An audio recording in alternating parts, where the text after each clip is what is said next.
जब बात हो भारत की कानून व्यवस्था की तो शायद आपको याद आया हो सनी देओल का वो डायलॉग, तारीख पर तारीख लेकिन न्याय नहीं मिला माई लोग। जी यह डायलॉग एक घटना पर सटीक बैठता है। आपको पता ही होगा, नहीं भी पता हो सकता है, क्योंकि ये अपने पिताजी और दादाजी के टाइम पर घटा था। वैसे मैं इस घटना की जानकारी आपके साथ साझा करता हूँ, लेकिन उससे पहले भारतीय कानून व्यवस्था को जानने का प्रयास कीजिए। शायद आपको इसके जानने के बाद से न्याय व्यवस्था पर से भरोसा उठ जाए। उठे भी क्यों नहीं।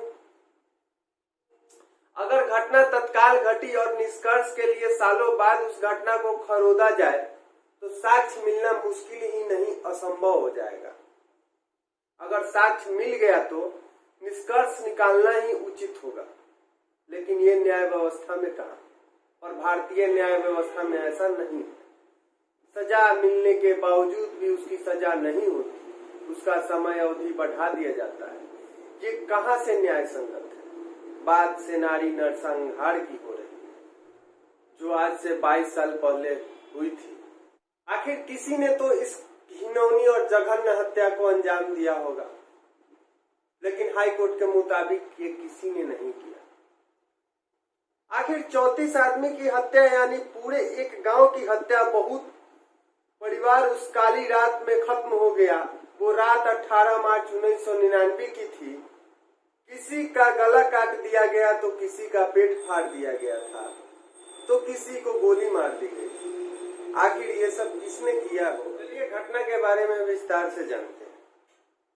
तत्कालीन जहानाबाद और वर्तमान अरवल जिले के करपी थाने के सेनारी गांव में 18 मार्च 1999 की शाम करीब 7:30 बजे से 11 बजे तक प्रतिबंधित संगठन के एमसीसी उग्रवादियों पर गांव के 34 लोगों की तेजधार हथियार से गला, पेट फाड़कर गोली मारकर निर्मम हत्या का नरसंहार करने का आरोप लगा।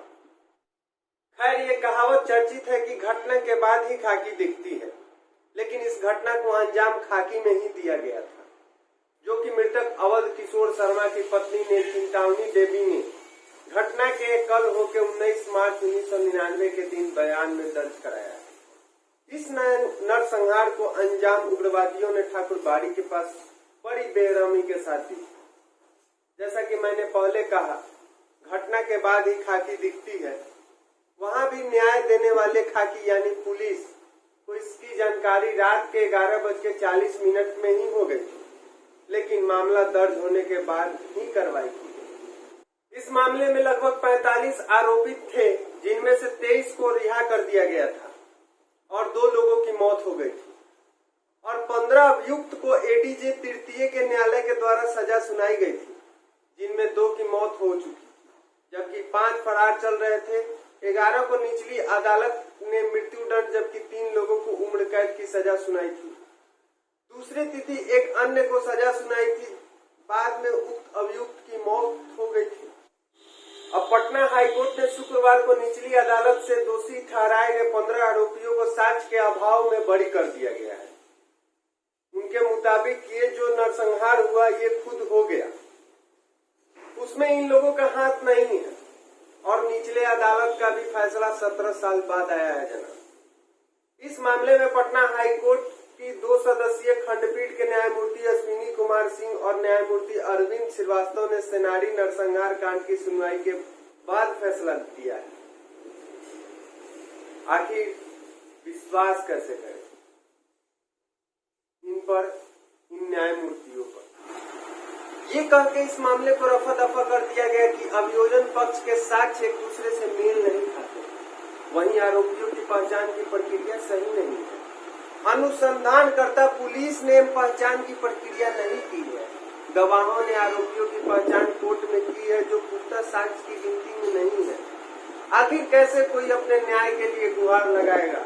अगर 22 साल बाद फैसला हो तो कैसे कोई न्याय पर भरोसा कर पाएगा? मेरा नाम शुभम है, आप देख रहे थे नूतन विहार। नूतन विहार के साथ ऐसे ही प्यार बनाए रखिए। चैनल को सब्सक्राइब कर दीजिएगा, फेसबुक पेज को लाइक कर दीजिएगा। जय हिंद, जय भारत, नमस्कार।